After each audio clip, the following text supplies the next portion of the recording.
The elevator stopped on the 42nd floor. Too softly. No music, no chime, just a mechanical sigh, like the building itself was tired of pretending this was a place of order. That's when I saw her reflection in the steel doors. Not alone. Her hand was wrapped around a man's wrist, confident, practiced. The kind of touch you don't rehearse, you inherit it through repetition. My chest didn't tighten, it hollowed. I stayed still, eyes forward, breathing slow.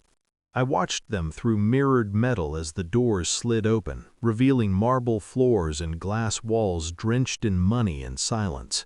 She laughed, a sound I hadn't heard in months, not since she told me she needed space, not since she said I was too comfortable with being small.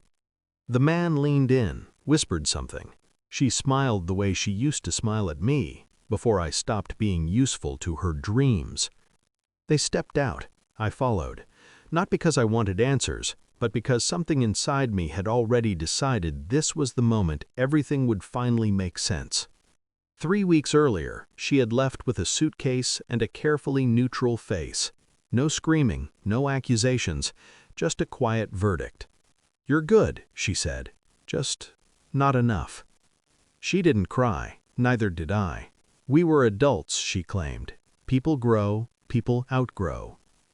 That night, I sat alone at our dining table, staring at a glass of water I never drank. Her phone buzzed on the counter. She'd forgotten it in her rush to exit my life. I didn't pick it up right away. I waited, as if patience could soften betrayal. When I finally unlocked it, I didn't scroll. I searched. One name, saved without a last name. No heart emojis, no disguises, just A.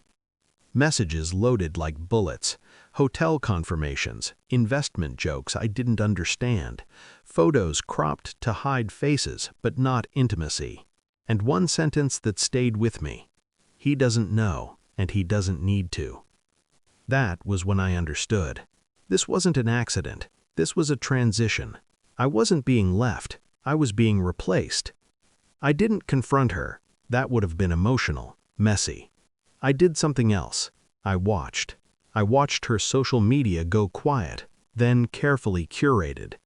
Watched her bank account statements I still had access to shift from shared expenses to sudden luxury deposits labeled consulting bonus. I traced the transfers. They all led back to one holding company, a subsidiary of my father's company. That's when the irony sharpened. My father never advertised who he was. No flashy cars, no interviews. He wore old watches and ate lunch alone. Wealth to him was a tool, not an identity. I'd grown up learning restraint. She'd grown tired of it. I requested internal access logs, quietly, as a personal audit. No one questioned me. They never do when your last name is on the building, even if you don't use it. That's how I learned the man's name. That's how I learned his father was a regional director. That's how I learned they thought I was poor. I practiced my calm in the mirror, perfected my silence, and waited. The confirmation came in an email. Subject line, "Approved visitors, executive floor." 2 names, hers and his. I arrived early, stood near my father's office, hands in pockets, spine straight, invisible. When she saw me, her face flickered, just for a second. Then the mask snapped back into place. "Well," she said, loud enough to be heard, "look who's here." Her boyfriend smiled, slow, evaluating. "Here to beg for a job, poor guy?" she added. He laughed.